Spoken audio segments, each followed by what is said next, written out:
नमस्कार। इन खबर में आपका स्वागत है।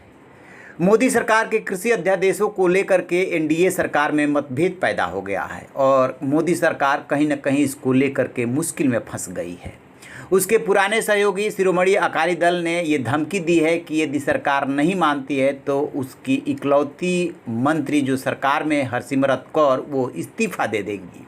आखिरकार क्या है ये कानून, क्यों इतना विरोध हो रहा है, इसके बारे में जानने समझने की कोशिश करते हैं। दरअसल शिरोमणि अकाली दल के नेता सुखबीर सिंह बादल ने इस पर चर्चा में कहा कि इस कानून को लेकर के पंजाब के किसान, आढ़तियों और व्यापारियों के बीच बहुत शंकाएं हैं। सरकार को इस विधेयक और अध्यादेशों को वापस लेना चाहिए। उन्होंने साफ साफ कहा कि अकाली दल जो कहता है वो करता है, वो यू टर्न नहीं लेता है। यदि पंजाब के किसान इस कानून को लेकर के, अध्यादेश को लेकर के परेशान है तो उनके पास कोई चारा नहीं बचेगा कि वो अपनी पत्नी और मोदी सरकार में मंत्री हरसिमरत कौर को इस्तीफा देने के लिए कहें, वो रिजाइन कर सकती हैं।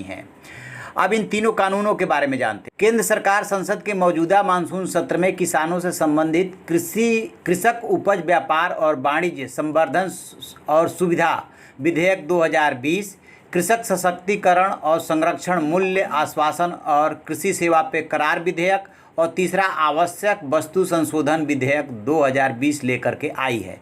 आवश्यक वस्तु संशोधन विधेयक पारित हो चुका है। अब दो जो है उसके बिल लोकसभा में है जिसको लेकर के बहस चल रही है और अकाली दल ने इसको लेकर के अपने सांसदों को व्हिप जारी किया है। कृषि मंत्री नरेंद्र सिंह तोमर ने ये विधेयक पेश करते हुए कहा था कि वे किसानों को उनकी उपज के लिए लाभकारी मूल्य दिलाना सुनिश्चित करेगा। उन्हें निजी निवेश एवं प्रौद्योगिकी भी सुलभ हो सकेगी।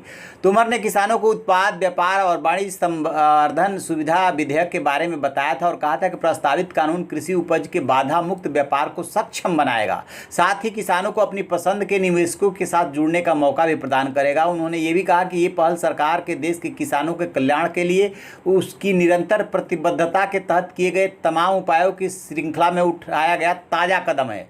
उन्होंने ये भी दावा किया कि देश में 86% किसानों के पास 2 हेक्टेयर से कम कृषि भूमि है। वे अक्सर अपना न्यूनतम समर्थन मूल्य का लाभ नहीं उठा पाते हैं। उन्होंने सदन को आश्वस्त किया कि न्यूनतम समर्थन मूल्य एमएसपी बना रहेगा।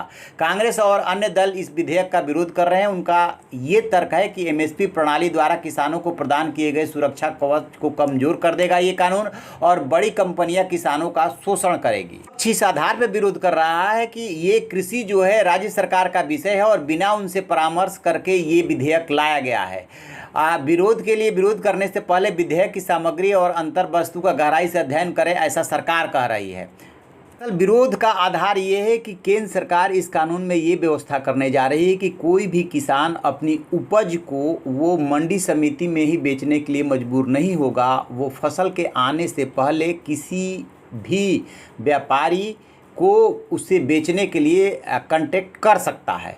कृषि उत्पाद व्यापार और वाणिज्य संवर्धन और सुविधा अध्यादेश 2020 राज्य सरकारों को मंडियों के बाहर किए गए कृषि उपज की बिक्री और खरीद पर कर लगाने से रोकता है। यानी राज्य सरकारों को उस पर कोई कर नहीं लगा सकती और किसानों को अपनी उपज को लाभकारी मूल्य पर बेचने की स्वतंत्रता देता है। जो वर्तमान व्यवस्था है उसमें किसानों को पूरे देश में फैले लगभग 7,000 एपीएमसी कृषि उपज विपणन समिति मंडियों में अपनी कृषि उपज बेचने की अनुमति है। मंडियों के बाहर कृषि उपज बेचने में किसानों के लिए प्रतिबंध है।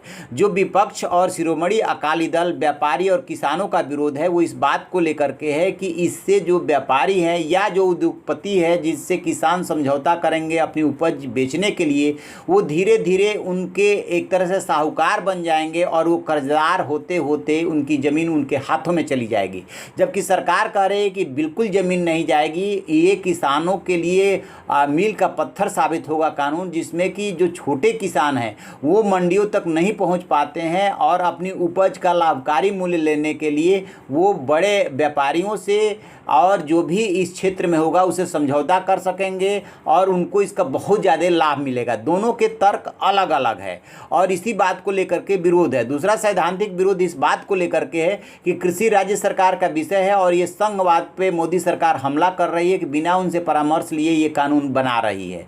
तो चलिए देखते हैं कि अकाली दल ने जो विरोध किया है उसके बाद मोदी सरकार कोई रास्ता निकालती है या वाकई में जो है हरसिमरत कौर जो है रिजाइन करती हैं।